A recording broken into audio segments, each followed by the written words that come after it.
Welcome, Conference everyone. will now be recorded. It is so great to see you all. Happy 2026. This is our first community group meeting of the new year, and it's really exciting to see you all. And as always comes with a new year, I think there's always a feeling of a fresh start and feeling of excitement for what is to come. And I'm feeling that right now, seeing all of you on the screen, and just feeling so energized by our broader community. And I know that there will be so many wonderful projects and collaborations done this year. So thank you all for being here and for being here to kick off the new year with us. We have a lovely day planned for our first community group meeting. We've got three different presentations, which is we usually only have two, and so we're really lucky to have three. But it's going to be a nice and big packed schedule. So we're going to go ahead and jump right into it with those three presentations, and then we will still have some time at the end, hopefully, for information sharing and resource sharing and discussion and all of that. Just a few housekeeping reminders. Because this is being recorded and we want to share this out with folks who aren't able to attend during the presentations, if you're able to just turn off your mic and camera, that will help the recording look a little bit better, just and have it be a little bit more streamlined, unless you're presenting. And then at the end, we'll have everyone, if you are willing and wanting to, turn your cameras back on so that we can be together in this space. So without further ado, we are going to kick it off with our first presentation. We have John McLaughlin, who is going to be talking to us about citizen science at NOAA, a whole host of different things. And John is an education program manager at NOAA within the Office of Education. And he leads the science, dog in the background, sorry. He leads the Science on a Sphere program, manages the new partnership program, and is a co-coordinator for citizen science efforts across the agency. Prior to coming to NOAA, John worked for the GLOBE program, where he developed protocols and trained educators around the world in collecting and analyzing environmental measurements. And John enjoys measuring and reporting precipitation and observing clouds and contrails. So welcome, John. We're so happy you're here. Thank you so much for joining us, and take it away. You're welcome to share your own slides, but if we also have them if there's any technical difficulties.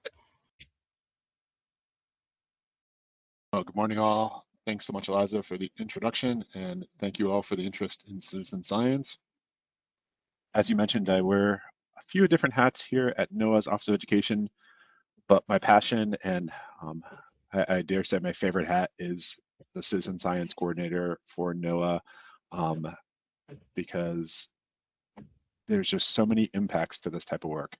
And so I'm gonna attempt to share my own presentation and screen here, but let me know if you have any issues seeing it. Are the slides showing up okay? Yep, they look great. Okay, fantastic. Let's jump right into it with a slide that, well, actually, no, first, the outline, an introduction first about citizen science. Then we'll talk about Schwartz Francis. Then we'll talk about citizen science here at NOAA, different ways to Sorry, get involved. One second, John. Yep. Can everyone make sure that they're muted? I think we've got a little background feedback. Thanks so much. And then per Liza's request, we're going to focus on a program called COCORAS that offers ways to measure precipitation. So with that said, here is a slide with a lot of text. And I apologize for starting with a lot of text, but there are three main points here I want to make. And the first is to make sure you're aware that there is a Crowdsourcing and Citizen Science Act, which was signed into law in 2017. And it directs science agencies to consider doing citizen science. And it says that it is the sense of Congress that these activities have unique benefits, including accelerating scientific research, increasing cost effectiveness to maximize the return on taxpayer dollars, addressing societal needs, providing hands-on learning in STEM, and connecting members of the public directly to federal science agency missions and to each other. And I personally, working in this field for over 20 years, agree with those benefits. And this act was introduced bipartisanly and was passed by Congress on a bipartisan basis. So uh, right now, it's nice to have something that both parties can agree on. Maybe different people support citizen science for different reasons, but it seems like everyone feels there are benefits um, to NOAA and other agencies engaging in this work. So that's point one. Point two is the definition, which is an open form of collaboration in which individuals or organizations participate voluntarily in the scientific process, including, which makes it point three, lots of different ways people can participate. I think a lot of times when people think of citizen science, they think of people out in the field, observing birds through binoculars or netting butterflies. And that is certainly important, but we can have volunteers participate in helping us create and refine a project design, help interpret results of data, develop technologies, make discoveries, solve problems. So um, the point here is to think of volunteers not just as data collectors, but participants in the scientific process who can help out in multiple aspects of a given project. And I want to take a minute to talk about terminology. Um, you'll hear me say citizen science a lot. You already heard me do so. Um, and that is the name that comes down from above in the legislation and across the broader federal government. But within NOAA, this work goes by many names and within the broader field. And any name for this work that you feel works best for the audiences you work with is absolutely fine. Two common ones are participatory science, which is, I think, growing in popularity, and volunteer monitoring, which is a more traditional name. There's also a term community science, which is fantastic work. Um, I do want to point out sometimes that term is misused because community science refers to a specific subset of projects where community members have significant involvement in project design. So if NOAA were to just create an app without talking to anyone and launch an app for volunteers to collect data through, that would not be community science. But if we were to work with the public or a community group to design a project and then launch it with their involvement, then that would be community science. So just one note about that term, because I do sometimes see it misused. And I put a couple resources here with links to the presentation I shared, to a couple articles with more information if you want to do a deep dive. I want to point out this is accessible to all. A program called GLOBE, which is run by NASA in coordination with NOAA, offers elementary GLOBE with resources for elementary age students to collect data. And back in the 1990s, President George H.W. Bush, the first President Bush, caught a striped bass off of Kennebunkport, Maine that was tagged and had been reported by another citizen scientist in 3 months earlier in New Jersey. And President H.W. Bush reported his catch through NOAA and started communicating with the other volunteer who had caught that fish 3 months earlier. So wide range of participants and accessible to all. I've talked about the multiple outcomes citizen science can have. There is a report from the National Academies called Learning Through Citizen Science, which came out in 2018, but still has one of the most comprehensive discussions of these benefits and how they can be mutually reinforcing. Sometimes people think, oh, I'm doing a project for education purposes, or I'm doing a project just to collect data. It turns out if you do one thing well, you do the others well. The projects that have education components tend to have volunteers who better understand what they're doing and are more likely to result in scientific findings. And vice versa, if a project is doing real science and has scientific findings, then that gives the volunteers learning opportunities and results in better STEM learning. So this report's available for free if you do want to really get into the impacts of this work and how to design an effective project. Citizen science goes back hundreds of years. We at NOAA have one project called the Cooperative Observer Program through the National Weather Service, where people have been collecting weather data for centuries. The project was officially established in 1890 under the Organic Act, but they have volunteer reports that go back way before that. But about 15 years ago, smartphones came along, and it really revolutionized what can be done in terms of going out in the field and collecting data with photos, geographic coordinates, other data automatically associated with a report. So it really revolutionized what can be done. And now we're having a real growth in online projects, such as a project within NOAA called River Herring, where an underwater camera um, watches river herring pass through a river, and volunteers can watch that camera and report and count herring for NOAA, so they can participate from the comfort of their own home. All of this has led to a real growth in citizen science. A colleague of mine, David Hanich, who was a program officer with the National Science Foundation, recognized this in 2012 and described it as a coming tsunami. And that's what we are seeing, a real increase in really all metrics associated with this type of work. This led to NOAA naming citizen science one of our 6 science and technology focus areas in 2020. So it's really nice to get that recognition and our agency to recognize this as core to the work we do. This resulted in us creating a citizen science action plan, which has 45 different actions. And to date, we have taken about 40% or 60% of the actions, or they're in progress. And you can kind of see this is to coordinate and support efforts across the agency, better integrate them, make sure data quality is front and foremost in all projects, and then strengthen partnerships, as well as help create proficiency within NOAA staff for doing this type of work. Support we offer for projects. Since 2013, we have had a community of practice across NOAA, and it's grown to over 235 members that represent over 60 projects. And if you're a NOAA employee or contractor and you're interested in joining, please email our team at citizenscience@noaa.gov, and we will sign you up.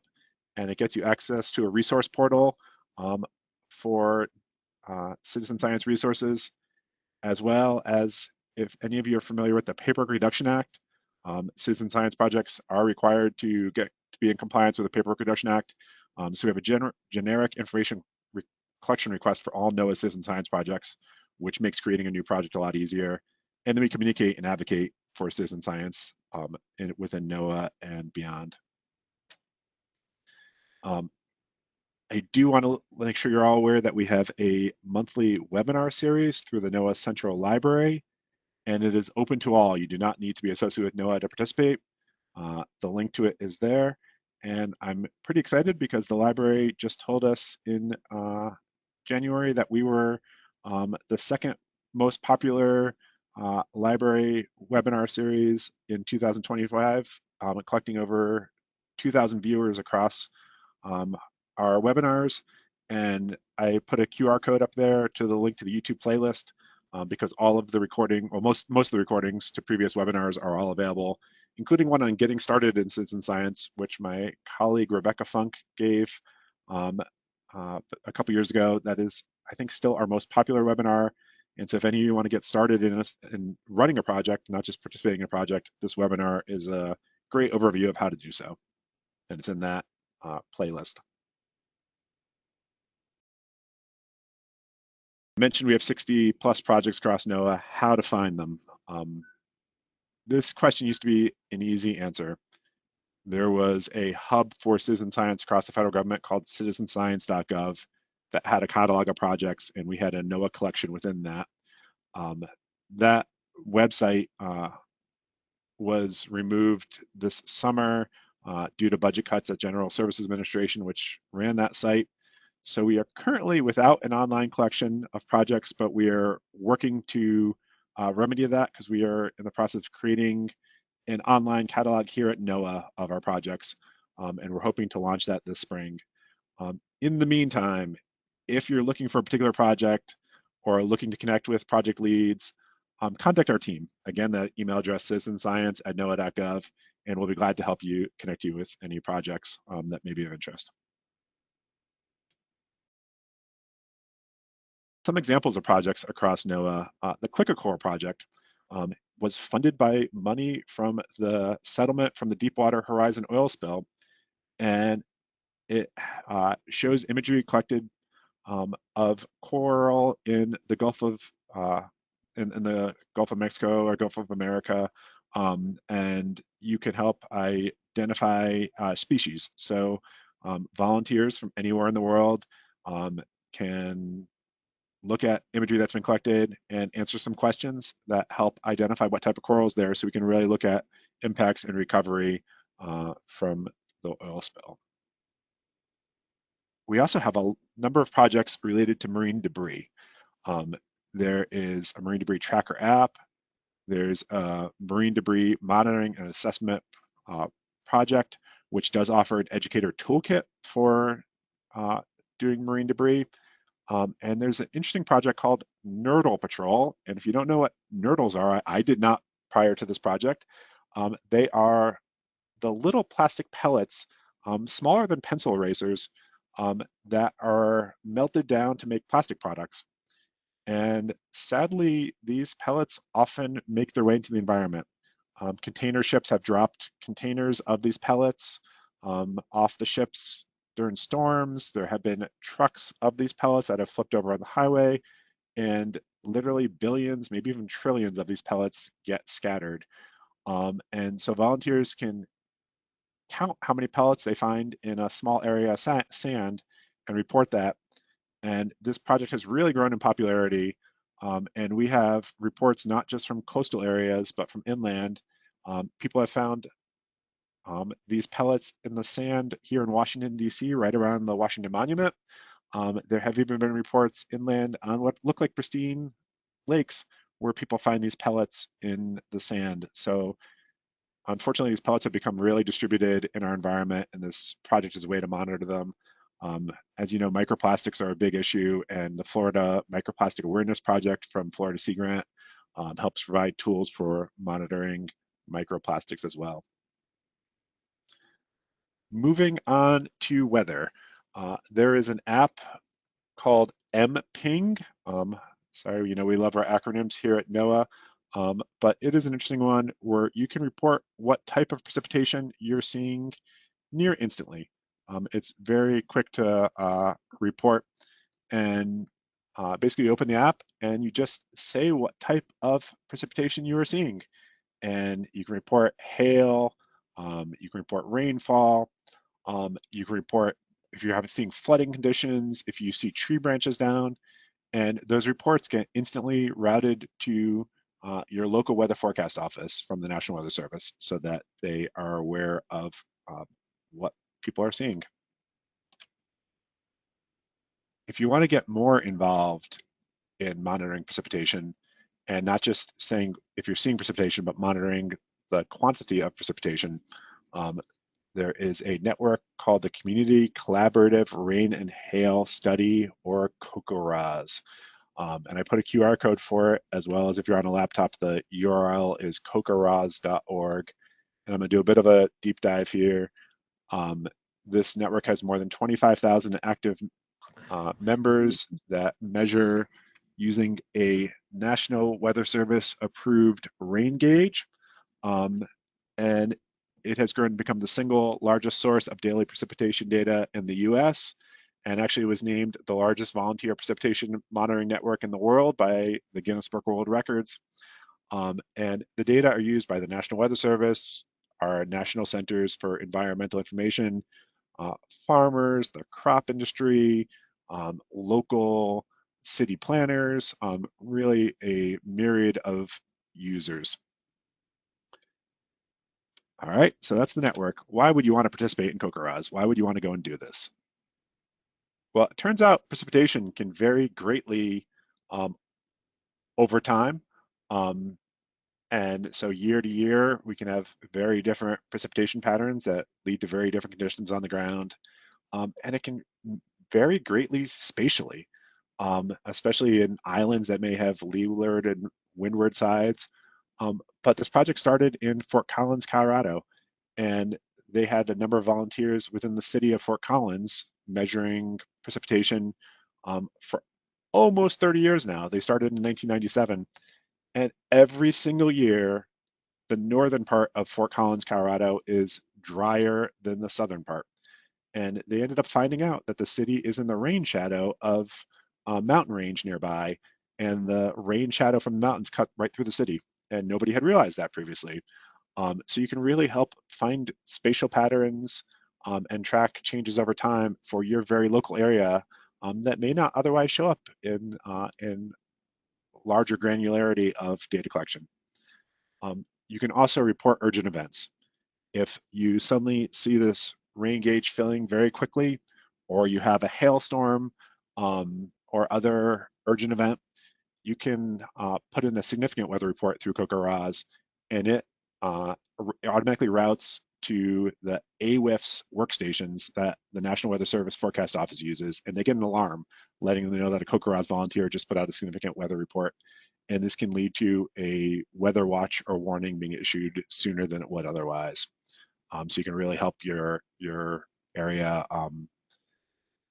get alerted to severe weather. Um, Also, there's a phrase called heroes report zeros. I will tell you, monitoring being a CocoRAS volunteer myself, you get excited when there's a storm to know how much precipitation has fallen. And it's a little boring to go out and report a zero. It's like, oh, yeah, it hasn't rained today.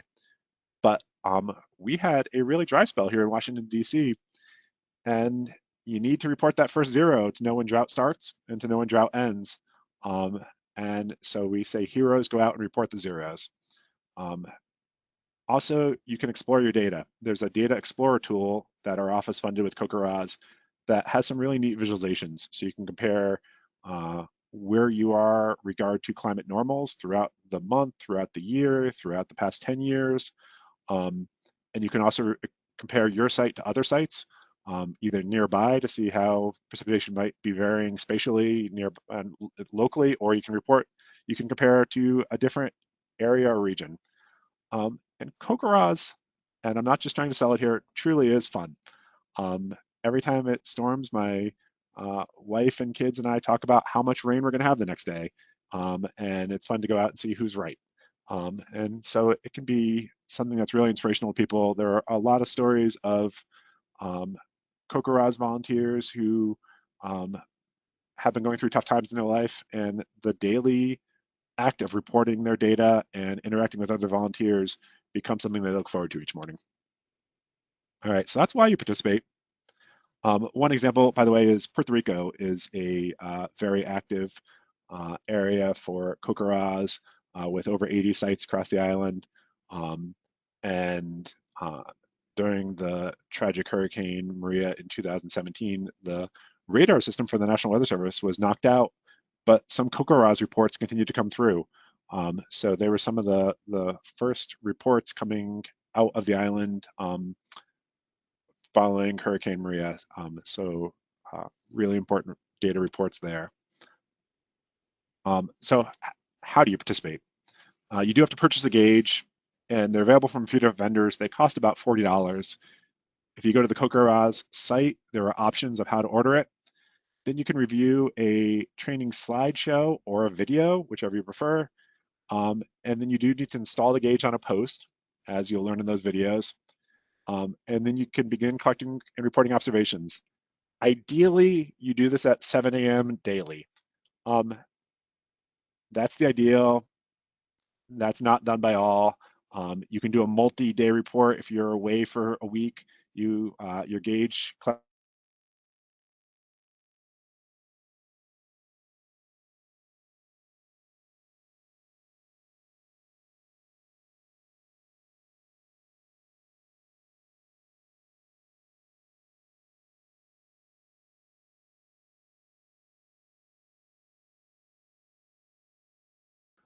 from a safe location, and I linked to the video on how to do that.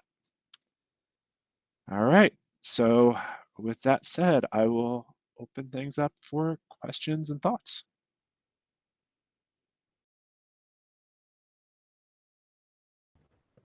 Awesome. Thank you so much, Sean. That is so really, really cool to hear about. I have so many thoughts around, I've always imagined citizen science as being the collection part of it that you mentioned in the beginning, and it's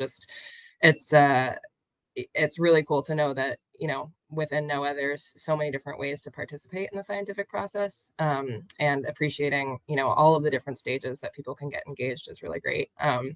And with COCORA's, what you're saying around, significant weather reports getting out to communities faster as a result of this citizen science, it just, every minute counts in those scenarios, and it is a direct translation into how big of an impact community members can have when it comes to saving lives and making sure folks are getting the information that they need. So thank you so much for sharing all of that.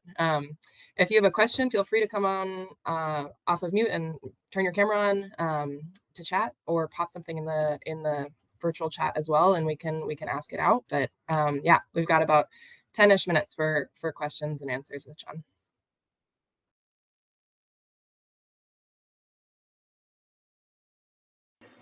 Hey, Liza, I have a question for you, John. I don't know if maybe you're the best person to answer this, but are there places in Puerto Rico and the U.S. Virgin Islands that have data gaps when it comes to the COCO-RAS measurements?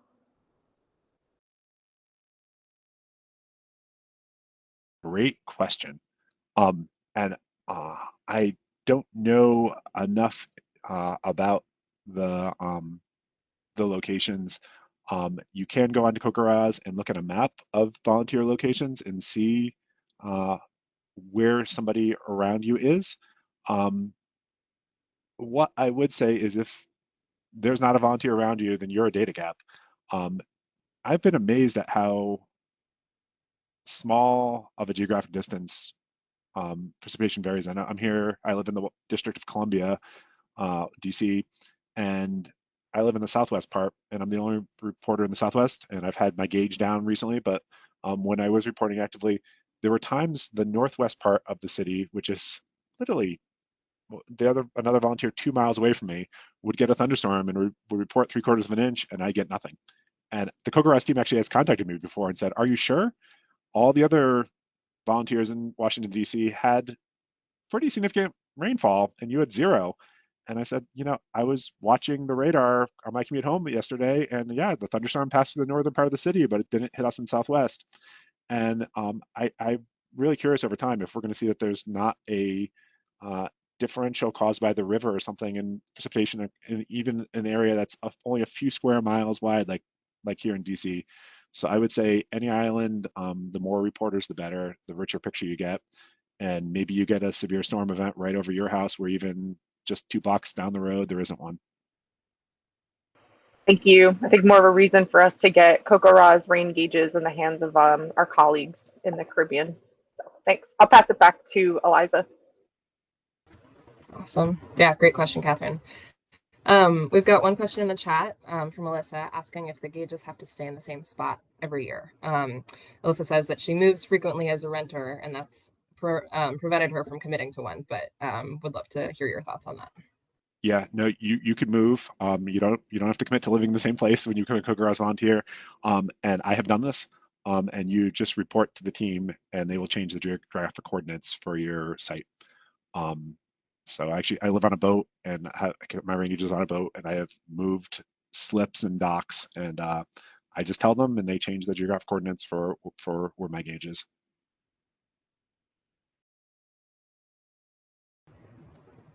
That's awesome. I resonate with that, Alyssa, as someone who moves frequently, and this is exciting to know that you can participate wherever you go. Awesome. Anyone else have any questions for John? Liza, looks like we have some hands raised. Thank you. I guess Great. Maria Yeah. first. Yeah. Perfect.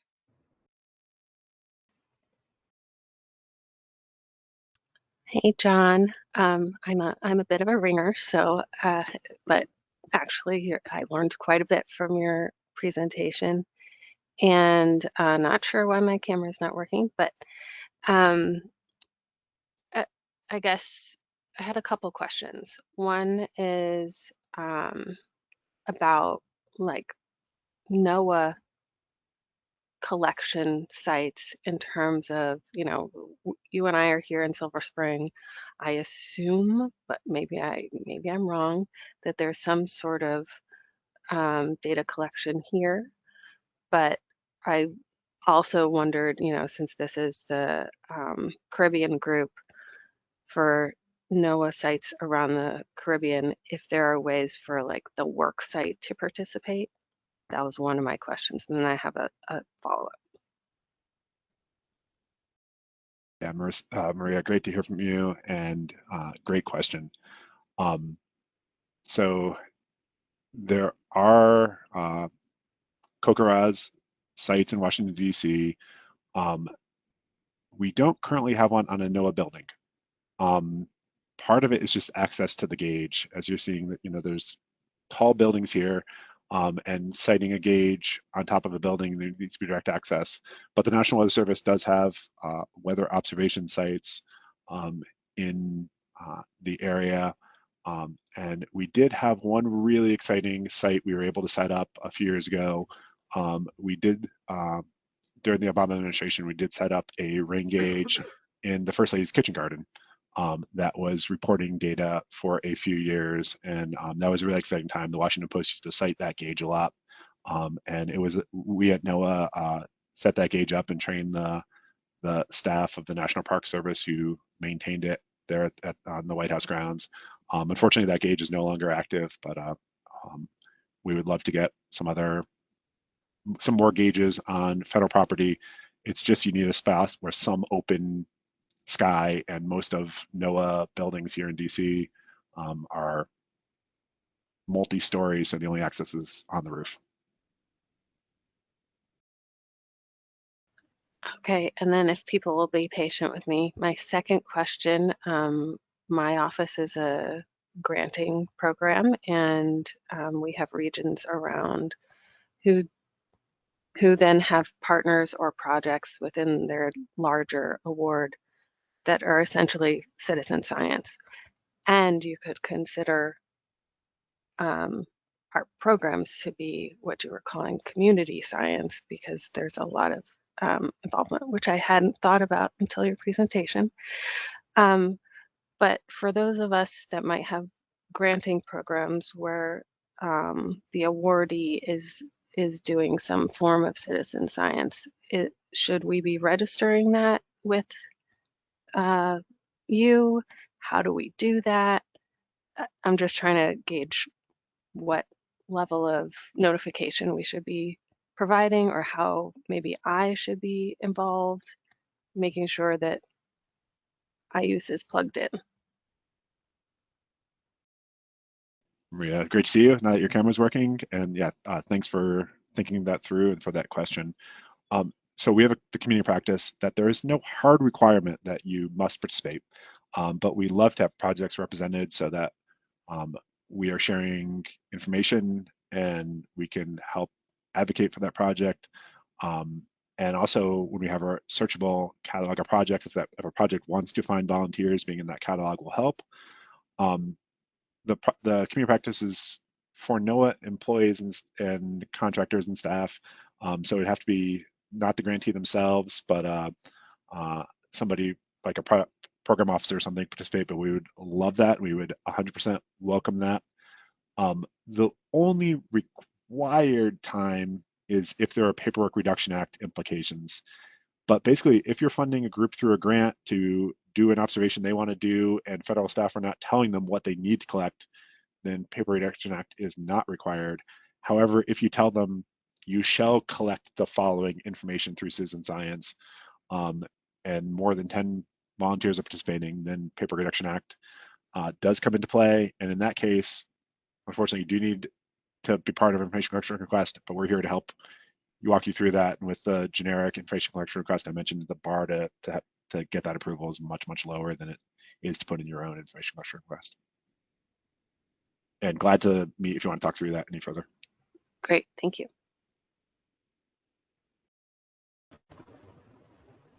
Awesome, great question. We have time for one more, and Bradford, I see your hand is up, so the floor is yours.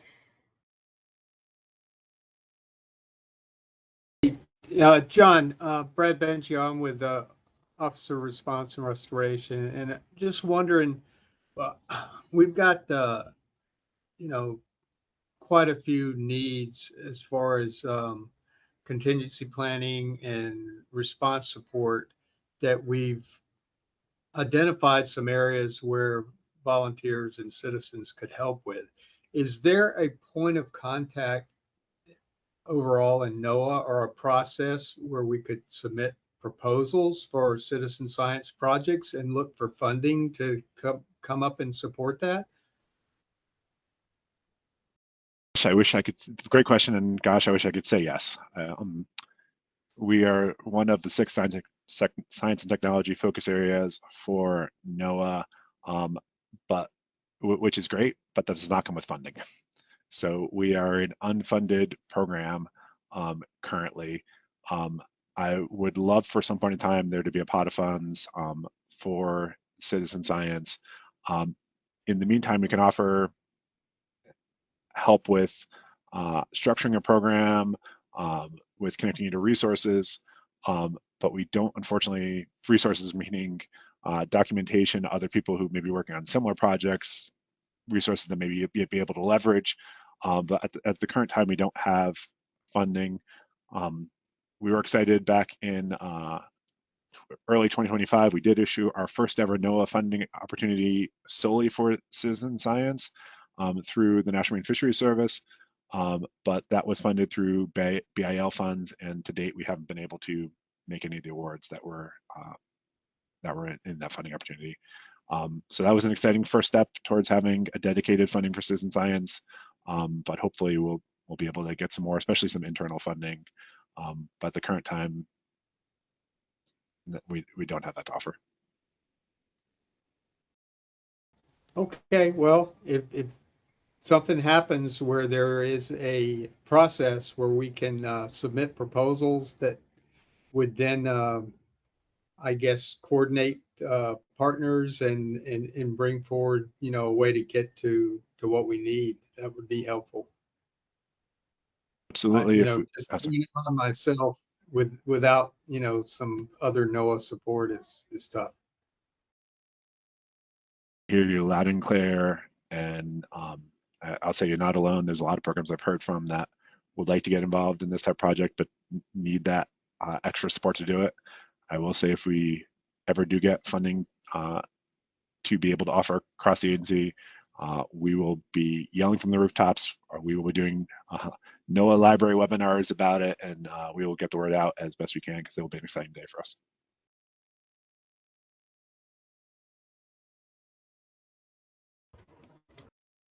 Oops. John, thank you so much for joining us and for your thoughtful answers and reflections to those questions. We really appreciate you joining us today. Thank you.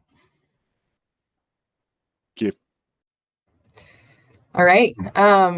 Next up, we have Jen McWhorter, who will be talking to us about accelerating autonomous ocean observations in the Caribbean. Jen is one of our newest members of the executive team, so we're really excited to hear from her today. And for a little bit of background, Dr. Jen McWhorter is an assistant scientist at the University of Miami, where she works in ocean chemistry and ecosystems and physical oceanography divisions at NOAA AOML. She joined Ocean Biogeochemistry Group in 2022, and she's been using data from biogeochemical Argo floats to study how climate extremes affect subsurface ocean processes in the Gulf of America and the Caribbean. Her work analyzes various biogeochemical parameters, including, I think I may have a typo here. I'll let you talk about that, Jen. But I'm going to move into your interdisciplinary approach to science, which began during your Master's of Advanced Studies program at the Scripps Institution of Oceanography, after which you focused on coastal observing programs, the Coastal Data Information Program, and the Southern California Coastal Ocean Observing System at Scripps. In 2018, Jen began a PhD program jointly hosted by the Universities of Queensland and Exeter, and her dissertation focused on evaluating thermal refugia in the Great Barrier Reef using a 1D semi-dynamic coupled biophysical model. Her research has enhanced our understanding of how mesoscale features and stratification impact reef environments, and her findings have been published in high-impact journals like PNAS and Global Change Biology. And through a combination of modeling, fieldwork, and data synthesis, Dr. McWhorter's research aims to inform climate resilient strategies for vulnerable marine ecosystems.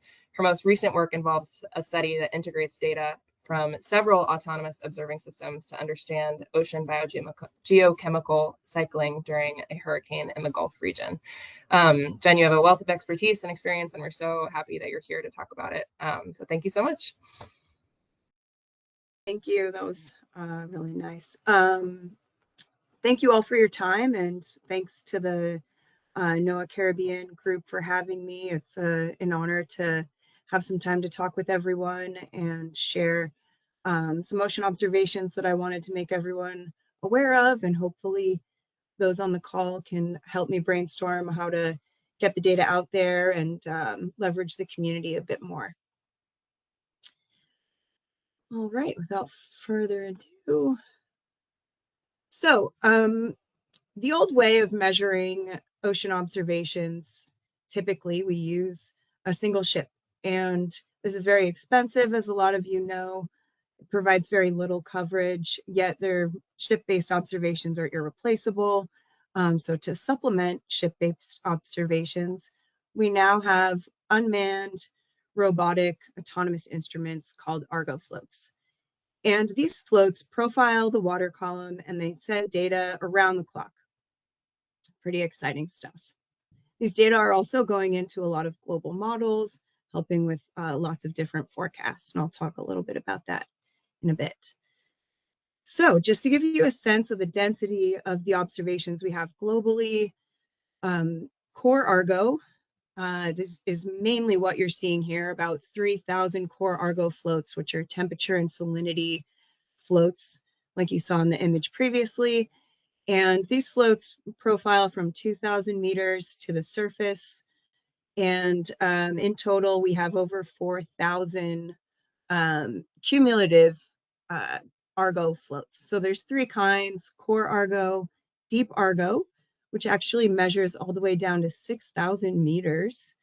And then we have the biogeochemical Argo float, which is actually my focus and what I'll be talking a little bit more about. And these floats are pretty special. They measure temperature, salinity, oxygen, nitrate, pH, chlorophyll, backscatter particles, and they profile from 2,000 meters to the surface. And yeah, this map is a little overwhelming, but you know, there's still a lot of data gaps in there, but the program has really done an excellent job.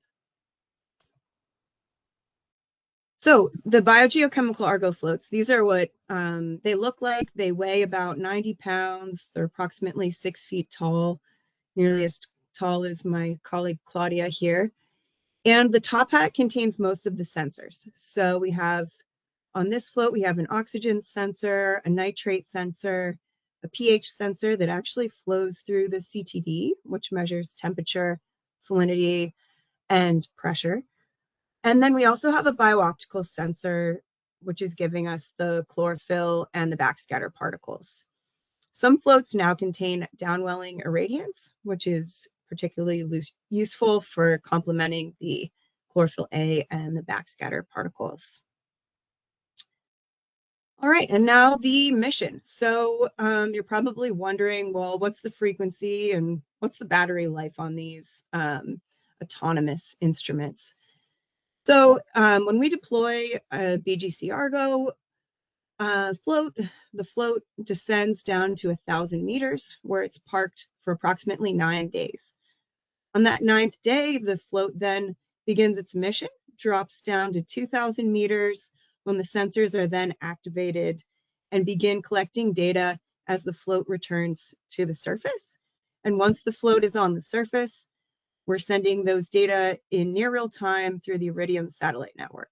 We also have two-way communication, so we can change the mission of the float, meaning we can change the time it spends underwater, so the frequency of the profile, and the depth at which it parks at.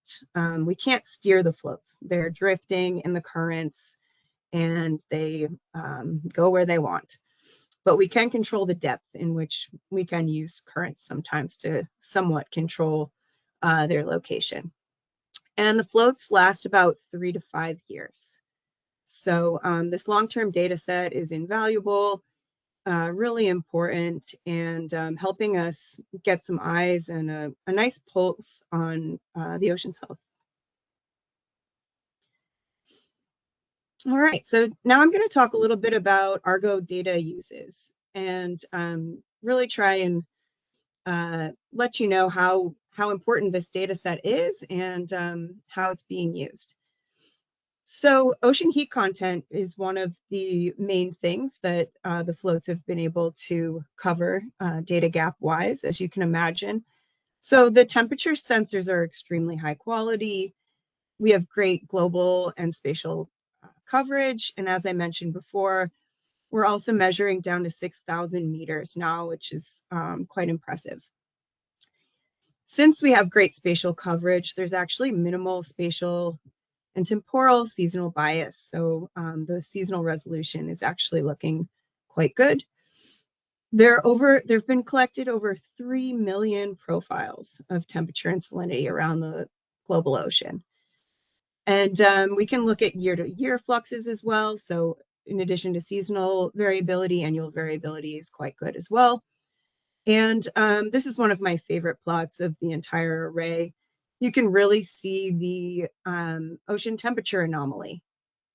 Since 2015, you can see in the subsurface how much warming we've had on average in the global ocean. And I think, this is really alarming and eye-opening. We need these data to help show that the ocean is changing and understand the other processes that are going on.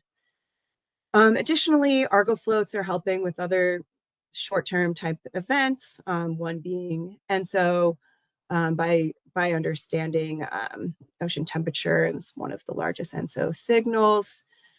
And like I mentioned, looking at warmer trends, even in deeper water where satellite imagery can't capture. So now looking at salinity, salinity has been really interesting and important as well. So tracking balances of evaporation and precipitation across the world's ocean. This helps predict areas of flooding and drought, but mainly you're seeing, so in this plot here, you're seeing the monthly variability and the interannual variability of salinity. So we have patches of saltier areas and then patches of more fresh areas and how that's changing in space and time through the use of the Argo floats there. Something in our region in particular, so Florida, Caribbean, hurricanes, right? So using ocean heat content, so temperature and salinity profiles combined, are going into the real-time ocean forecast system. And this is helping measure the hurricane intensification in near real time. So a number of Argo floats are always going into these forecasts. So this is Hurricane Idalia. And one thing about Hurricane Idalia that's pretty interesting and that we're hopefully wrapping up soon is we have a paper in review that looks at the biogeochemical changes off the West Florida shelf, looking at chlorophyll blooms that often follow hurricanes. And we're using the oxygen and nitrate data to look at the biogeochemical signals as a response to Hurricane Idalia. So trying to take that temperature and salinity data and bring in the biogeochemistry of hurricane impacts. But these forecasts, as everyone knows, the accuracy of the forecasts do save lives and property and are critical for our community. So at AOML, at the lab here in Miami, we have a wonderful ocean data viewer. And so this allows you to see what observations are going into the hurricane forecasts in real time. You can show a number of different layers. Here we're looking at sea surface salinity, and all of those black dots are Argo floats that were in the path of these systems that you see in the cones here. So yeah, feel free to, check that out next season. We'll always be trying to get those links to everyone. And along those same lines, one of our colleagues did this lovely plot that shows the cone of Tropical Storm Erin and each of the profiles from Argo, temperature, and salinity that was actually in that cone that was used for the forecast, which is pretty cool. And, looking at the mixed layer depth, the ocean heat content in relation to how these storms are translating is something really important and something that people don't often think about. If the ocean isn't able to cool following the physical processes, then the next hurricane might follow directly in its path, for example. So yeah, and now I want to focus on the Caribbean. That's what we're all here to talk about. And one of my goals for being on the executive team is to help fill gaps. And the first step of that process is making everyone aware of what we have out there and leveraging what is available. So here's a screenshot from the Gandalf portal. So this is GCOOS. My focus is the Gulf and the Caribbean. I really do like this Gandalf portal. Sorry, I think we have some background noise there. Everyone could just check their mute button, but all good. Anyways, so right now, yeah, as of just 2 days ago, I took this screenshot. If you want to jump on the Gandalf portal, you can see these different Argo floats that are active right now in the Caribbean. The biogeochemical floats are in yellow. If you click on each of those floats, you can also click on a link to get you to the data for download. And you can also just visualize it through this Argo fleet monitoring website. And proudly, these two yellow dots here are part of the AOML Caribbean fleet, which we hope to grow in the next few years. So like I mentioned earlier in the talk, there are deep Argo floats out there and a lot of core Argo. So, any questions on how to leverage these data, I have my contact information at the end of the talk, but, there's one link to get you some access there. As I mentioned, we did deploy 2 biogeochemical Argo floats. We actually just deployed them in June of 2025. They're new. This was in partnership with Caracous, and these were actually deployed alongside the hurricane gliders, which I'll talk about in a little bit. And so since June, we've actually collected about 50 profiles. And the stars are where the floats were deployed, and each color represents a different float, and each dot represents a profile. And these track lines are where the floats have drifted. So at their park depth of 1,000 meters, this largely represents the currents at that depth. Yeah, and something that, we're just starting to explore the data, and something that's kind of been pulled out a little bit just from a preliminary glance is this Amazon Orinoco river plume signal in the Caribbean, which I'm sure those of you that study the Caribbean at length are very familiar with. This is a quick screen grab from NASA, looking at the sea surface salinity. And this was a date that corresponded to a BGC Argo profile. Let me click there, and you can see the profile. So I matched up the date, and the river plume was apparent. Sorry, that dot there I'll just toggle back and forth real quick. That dot there south of Puerto Rico was on October 12th. And this is the profile from that location, which the profile is clearly showing river plume signal. So we've got the anomalously low salinity and anomalously high chlorophyll. These data are in near real time. We do a very thorough DMQC, or data management quality control process, periodically. And so if you are going to use the data, make sure you're using our delayed mode quality control. But at first glance, here's a snapshot of all of our awesome variables on the BGC Argo floats. So that temperature, salinity, we've got dissolved oxygen, pH, nitrate, chlorophyll, and backscatter particles.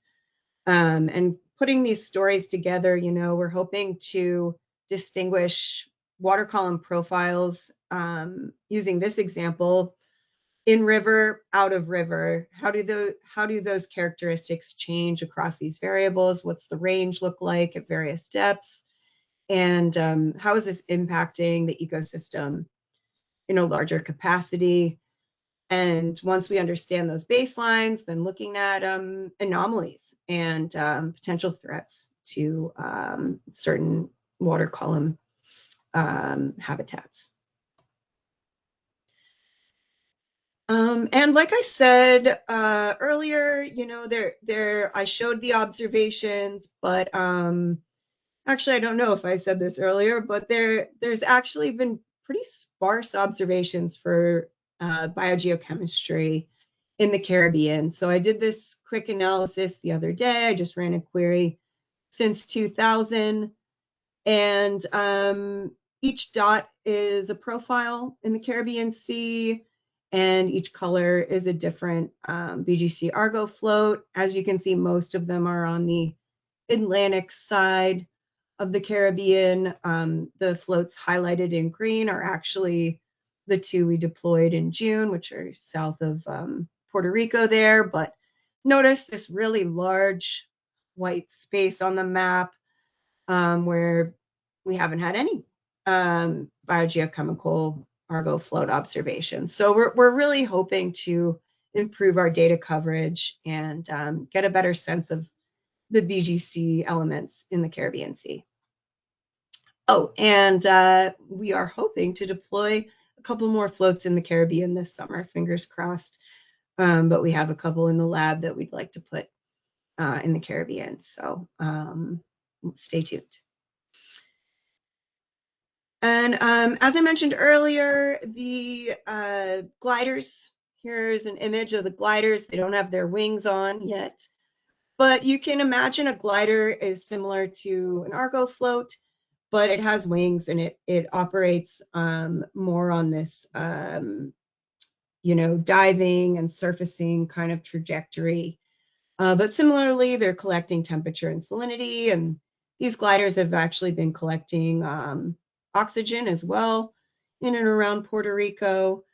But we deployed those two crates in the back on the ship here. We deployed those BGC Argo floats where that star is now on the map, alongside of the hurricane gliders in partnership with Caracoos, like I mentioned before. And this map is just showing the glider array for hurricane season. So these gliders target specific location to cover gaps in ocean heat content. They actually are able to do a transect, so they run the same lines, collecting data, unlike the floats which drift and we don't have a ton of control over their location. And the glider network in and around Puerto Rico has been active since 2014. And these gliders have been collecting temperature, salinity, and dissolved oxygen. So there's been 72,000 profiles along this track. And we're going to start looking at the oxygen data. And this map is showing some of the hurricane tracks that have passed over this array. This array has been extremely invaluable and a backbone of AOML and Caracoos collaborating for many years now. So improving the hurricane forecast. And now, a few of us are hoping to leverage that oxygen data set. And understanding oxygen dynamics with those gliders, we're hoping to distinguish between a few different characteristics in the water column. So looking at marine heat waves, river inputs, as I mentioned before with the floats, and tropical cyclones and hurricanes. So, how does oxygen change under these conditions? And oxygen is really important, certain animals need to exist within a range of oxygen in the water column. And if that's changing, we might be limiting their habitat in terms of the vertical and spatial. So understanding that for fisheries and coral reefs is of particular interest to us as we just start this study actually next month. We're going to start looking at it a bit more. There's a glider as well with the wings on. That was the deployment this past June. And with that, here are a few links if you are interested in diving more into the data. Also, GoBGC has some amazing tutorials in Python, MATLAB, and R on accessing Argo data. They're fantastic. The tutorials and the code are available. You can step through it pretty easily. If you have any trouble or there's anything I can help you with, there's my email there, and I can take some questions. Thank you for your time. Thanks so much, Jen. Fantastic presentation. We'll have to bring you back to learn a little bit more about this data you're going to be analyzing here soon. So put a pin in that for sure. I'm happy to take, I think we have time for 1 or 2 questions. Feel free to use the raise hand button. Feel free to put your question in the chat. If you think of something later, Jen's email is up here on the screen. So I'll go ahead and pause for a second to see.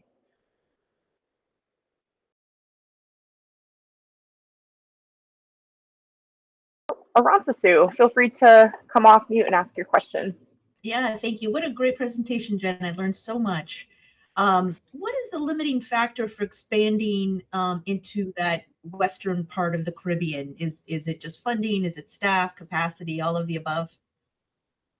I would say funding, and then I am also kind of struggling to find ships of opportunity to deploy in, so our gold standard of a deployment would be to collect measurements of all of the biogeochemical variables alongside deployment with a CTD. So, collecting carbonate chemistry, oxygen, nutrients, HPLC, POC, and finding a ship that is in that region where I can get all of those samples to validate the data is quite tricky. And then, secondary to that is just finding a way to get there and get the floats in the water. We'd obviously prefer to be able to do a CTD cast down to 2,000 meters, but there are very limited ships that allow us to do that for deployment. And we kind of, have limited funds in terms of, we kind of piggyback on other research opportunities to get floats in the water. Also, funding. A lot of the global oceans have been prioritized. The Southern Ocean, for example, has a very dense array of biogeochemical Argo floats through this project called SOCOM, which is funded through NSF. So, funding. I mean, we have this amazing community within Argo in terms of data quality, deployments, building floats, expertise on sensor technology. It's really incredible. So open to suggestions on how to make that happen. Thank you, Jen. Thank you. Thanks, Jen. We have one question that came up in the chat from Graciela. She asks, are there any plans to look at the Atlantic Caribbean exchange through the Mona Passage, which is a high area of interest for deep water fisheries such as snappers and groupers? Yeah, I haven't thought of that. I would love to talk to you more about that, and if there's anything I can do in terms of providing you with some data or just learning more about that interesting topic. I just yeah haven't had the opportunity to learn about it yet. So please let's connect. Great. All right. Well, thanks so much, Jen, again for your presentation. I hope you all here on the call maybe could help Jen out a little bit. Let's figure out how we can deploy some more Argo floats in the Caribbean, collect this crucial data. So again, her email is up here on the screen. Thanks again, Jen. Thanks, guys. All right. So I think you all noticed that I kind of took over here in the middle of our community group meeting. That is because the final presentation for today will be our very own Eliza Thomas. If you were here at our community group meeting a year ago, you may have heard from our past Knaus Fellow at that time, Damie Stewart.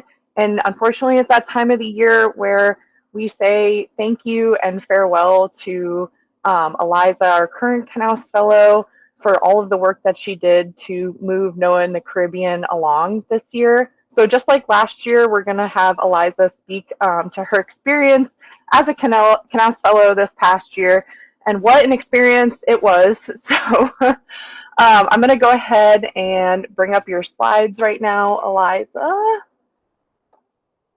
Great. And then also, while that is getting situated, I'm going to go ahead and reintroduce Eliza to you all. So we introduced you to her last year around this time, and since then you've all heard a lot from her. She facilitates our meetings, she sends out emails, she puts together our newsletter, but just a quick refresher on who Eliza is. Sorry, I'm just getting her bio up right now. Okay, so Eliza Thomas is a marine ecologist and policy analyst who specializes in marine biodiversity and fisheries management. Eliza is the 2025 Knaus Sea Grant Fellow in NOAA's Office of Legislative and Intergovernmental Affairs. In this role, she has served as a Congressional Affairs Specialist for NOAA Fisheries and as the Executive Secretariat for NOAA in the Caribbean. Eliza's passion for ocean ecosystems began as a child in the Caribbean, where she frequently visited family in the U.S. Virgin Islands. A few decades later, her early career brought her to study coral reef restoration in the Bahamas, solidifying her appreciation for coastal communities and the diversity of marine ecosystems across the Caribbean. After receiving her master's in marine conservation from UC San Diego's Scripps Institution of Oceanography, Eliza joined NOAA's Knaus Fellowship in Washington, D.C., and for the last year, she's been working as a key member of our NOAA in the Caribbean team.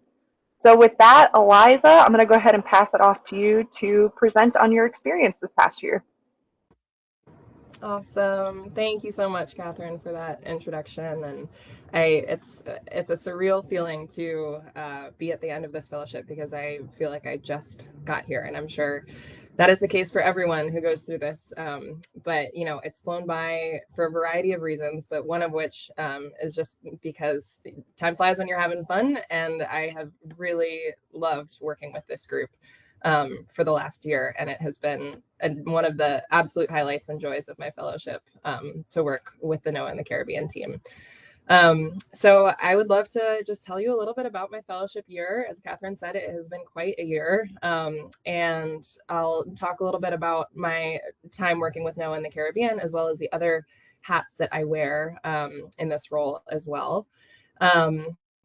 So if you want to go to the next slide, Catherine, I'll just give folks a little overview of the Knaus Fellowship in case you haven't heard of it before.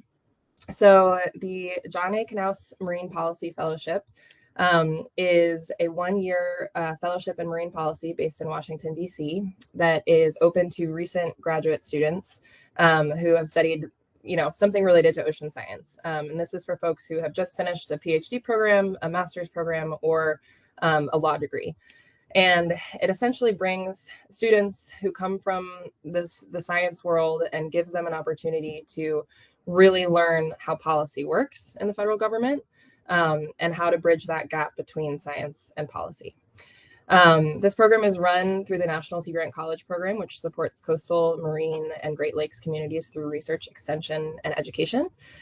Sea Grant is a congressionally mandated program, which I didn't know, and so this fellowship is written into law that it has to provide an opportunity for young professionals getting out of the educational space and moving more towards policy and ocean science.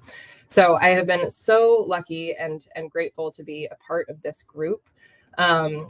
Just pictured here is our graduation ceremony from yesterday. So you can see all 88 of us here at our farewell ceremony. 88 of us were placed across the federal government this year in both the executive and the legislative branches. About 20 were placed on the legislative branch, actually working in congressional staff offices or on congressional committees.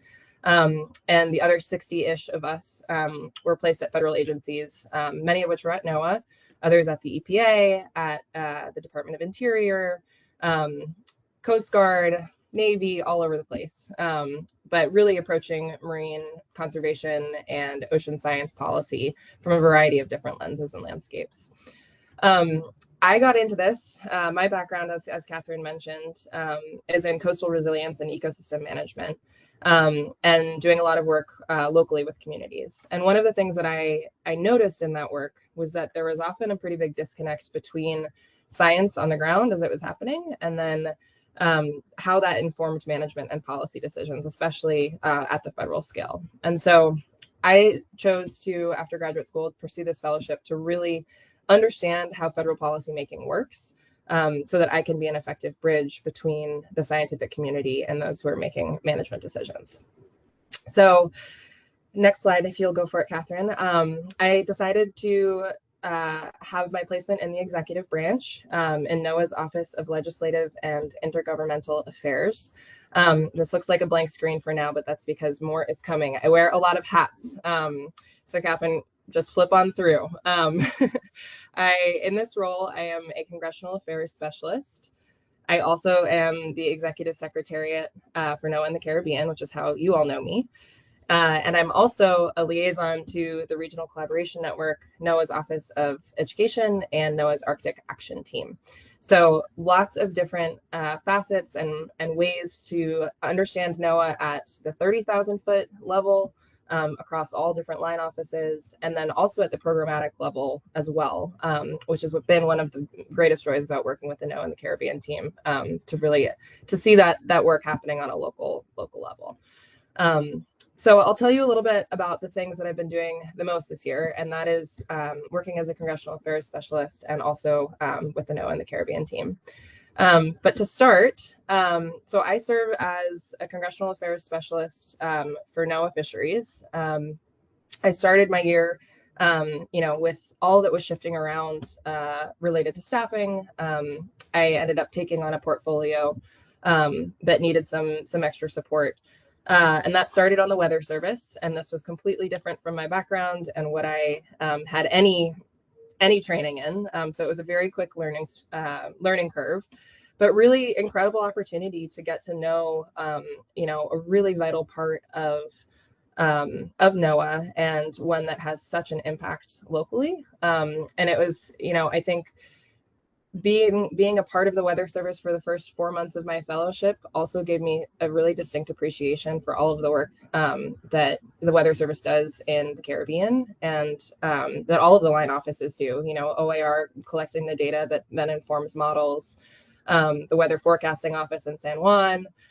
There's just, with hurricane season, there's just so much on the ground work that happens. And this is something that I didn't have any background in or know much about before. And I've really appreciated the opportunity to learn as much as I have. About midway through my fellowship, I switched portfolios completely, and I took on the NOAA Fisheries portfolio. So that's what I'll talk a little bit more about. But essentially in these roles, I have served as a liaison between the line offices and Congress. So to give you an example of this, anything that Congress wants to know about NOAA fisheries comes through my inbox, that request.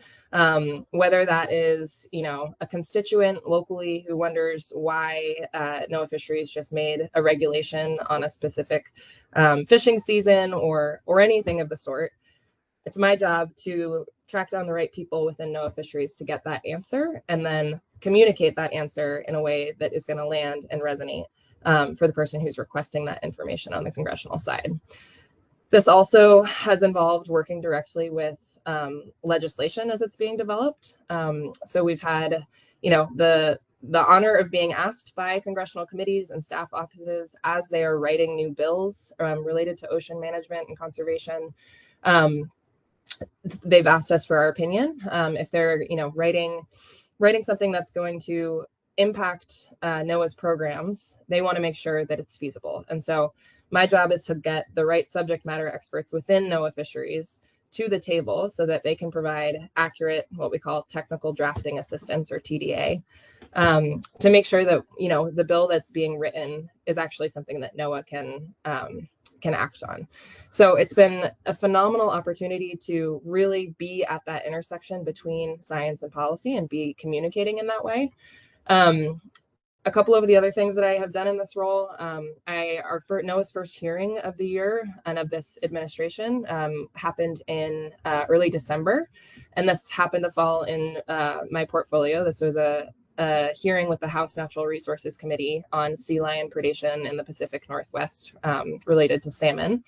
And it was my job to prepare our witness with all of the, subject matter background and draft up potential questions based on congressional intel that our office has about what a member of Congress might ask our witness related to this topic. And so it was an honor to be one of the people who put together this preparation for our witness. And we had a really successful first hearing. So this is the hearing room that you're seeing here. The House Natural Resources Subcommittee on Water, Wildlife, and Fisheries.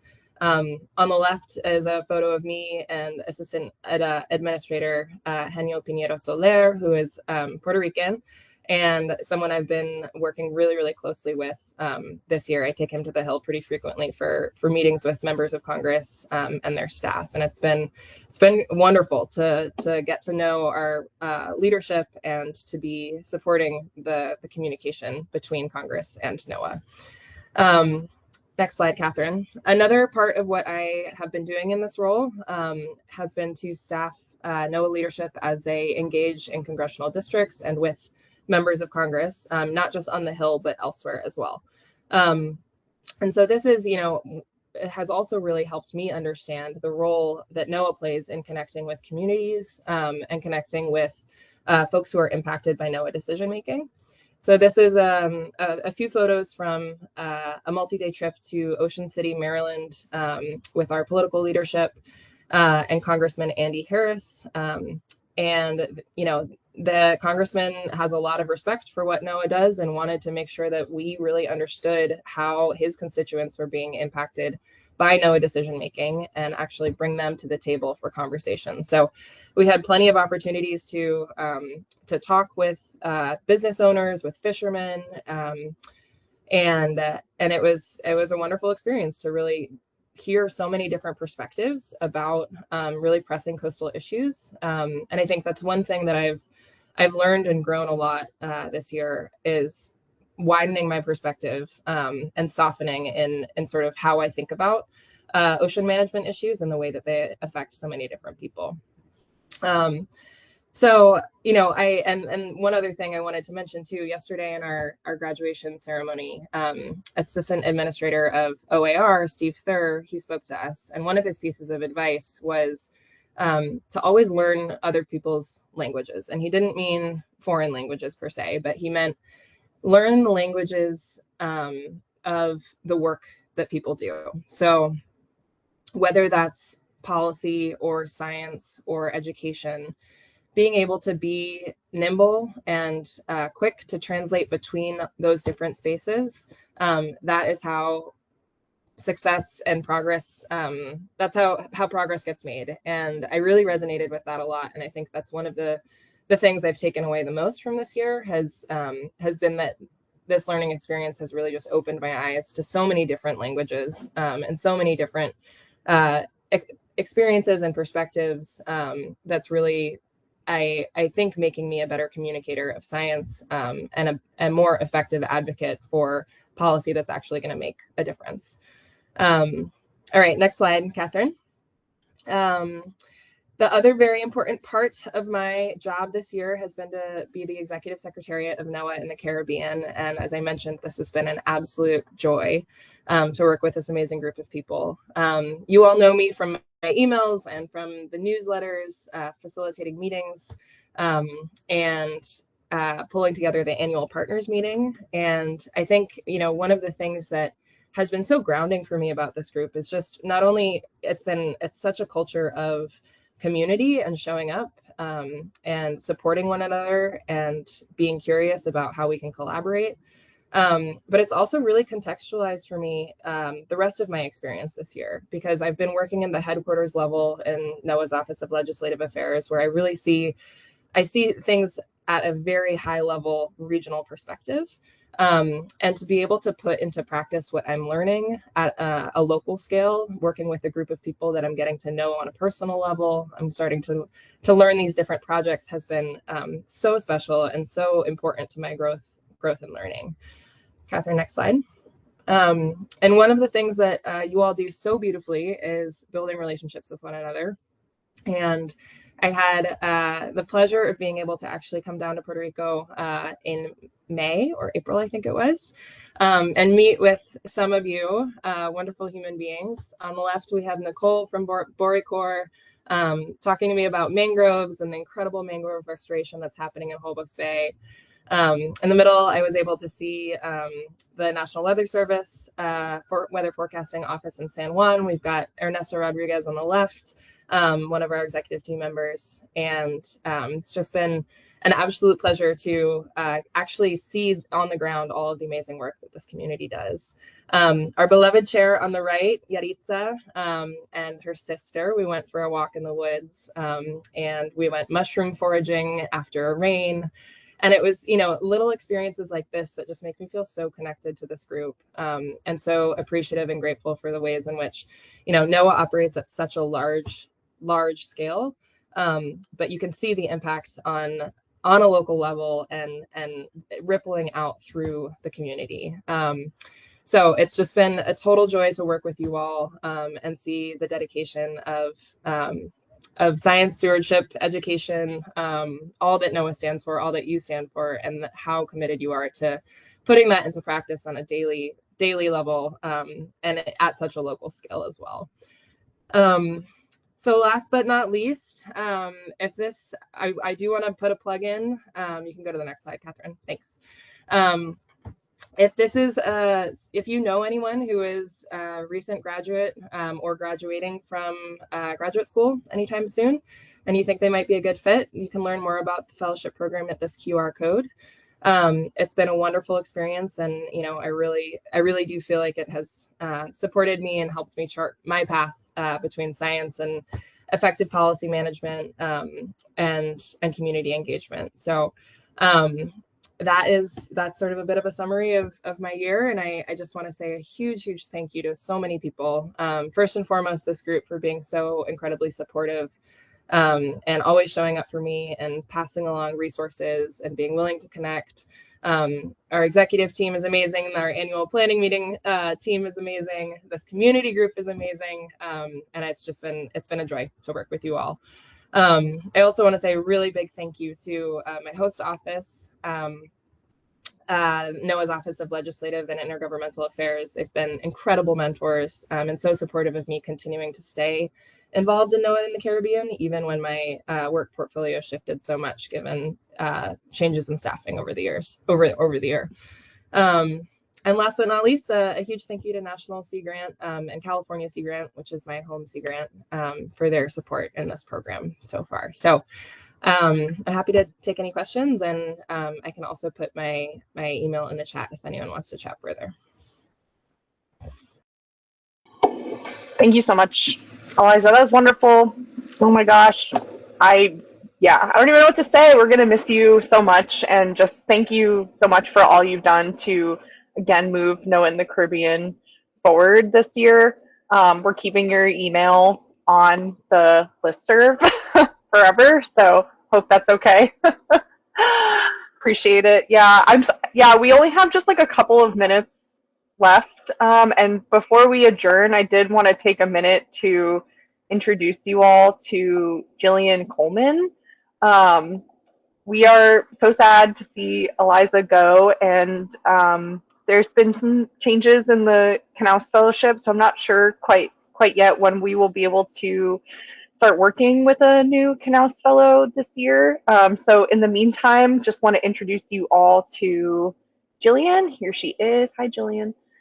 We just brought Jillian on board, maybe like 2 weeks ago now.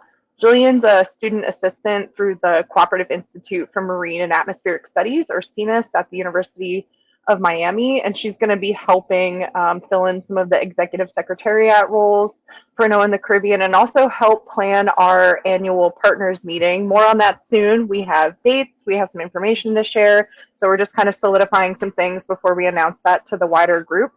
And also, Jillian is a graduate student at the University of the Virgin Islands on St. Thomas. So, Jillian, do you want to come off mute and say hi to the community group and anything else? Yeah, for sure. Hey, like Catherine said, I'm Jillian. I'm a graduate student at UVI with Dr. Tyler Smith. I've been here a year and a half, but I'm super, super excited about this opportunity and look forward to getting to know all of you a lot better. Thanks, Jillian. You all will definitely start hearing from her soon as we kind of begin to onboard her.